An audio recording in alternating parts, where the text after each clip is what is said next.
Nu skal vi have dit svar. Hvad er det? Dina. Dina. Hvad siger I kollegaer til den? Ved I ikke, noget det på tavlen? Det er det ikke. Ane. Nå. Ved du hvad, det står ikke på tavlen, men ved du hvad, Dina er simpelthen et kvalificeret svar, og det betyder jo endnu en gang, du må også vælge 2 pakker. Hvilke 2 pakker skal det være? Jamen, skal jeg ikke lægge røret på? Nej, for guds skyld ikke. Lad være med det.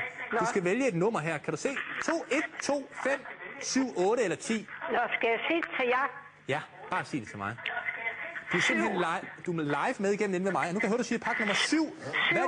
Hvad er din anden pakke? 5. Nej, nu bliver den taget. Ja, det er simpelthen fordi, det har jeg aldrig oplevet det her, det er meget sjovt det her. Det er fordi, at du faktisk er live med igennem inde med mig. Så må jeg sige 5. Ja, 5 og 7. Så du får altså nu... 7 er jo taget. Den bliver taget nu.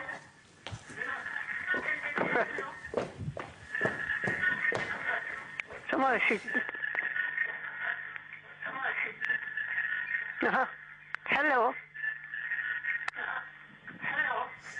Nummer 7, det er dig, der er live med igennem inde med mig, og du har så vundet de første 300 kroner, og nu tror jeg lige hurtigt videre. Nu her. Den dame, der er igennem nu, hun har jo taget 7.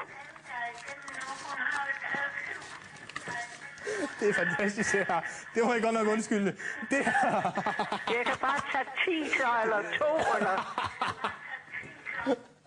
Undskyld. Det her, jeg vil godt nok sige, efterhånden har jeg haft mange programmer bag mig, og jeg har aldrig oplevet noget som det her. Jeg har åbnet pakke nummer 5 nu, og der har været lidt forvirring, men vi er altså oppe på 550 kroner her, plus det andet. Jeg tror, vi er oppe på 850 alt i alt. Og jeg vil godt sige undskyld, hvis der er nogen, der bliver fornærmet over det her, men det var fordi, jeg kan godt lige forklare, at vi havde simpelthen en seer med igennem, der ikke kunne forstå, at pakkerne blev fjernet løbende, men det var faktisk, fordi hun selv var med igennem og nævnte de tal, og derfor begyndte jeg at åbne pakker. Men